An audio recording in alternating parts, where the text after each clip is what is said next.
Serendipitous Psychotherapy on how to cope with losing that job. Kelley, thank you for being here. There's so much that goes into that feeling. How do you recommend someone deals with this loss?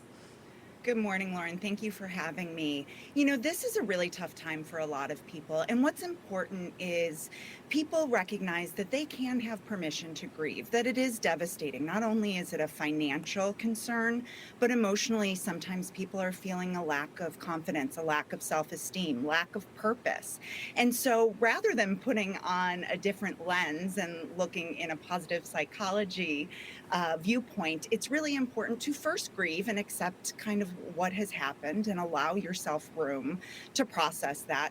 And then to move into putting a plan in place, connecting with people in your industry, whether that's having a cup of coffee or sending an email, letting people know that you're back in the search for a new job, and really be gentle with yourself. It takes time, and getting some family support is important as well. I'm assuming that there's some mental struggles that go into this. While you're looking, obviously, you have to have that patience. What are some tips as you go through this process to kind of help you get through?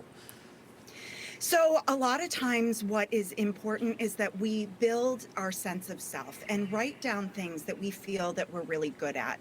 A lot of times when we're feeling rejected, we have a tendency to look at ourselves in a negative mental filter. And so like the Saturday Night Live skit with Stuart Smalley, being able to say to yourself, I'm good enough, I'm smart enough, people like me, really leading with a little pep in your step and embracing your positive qualities. Yeah, you have to have that mantra, that I can do this. And we all know interviewing can be tough. Going out to look for a job is almost a full-time job. So what are some tips for getting back into the workforce, like tackling those interviews?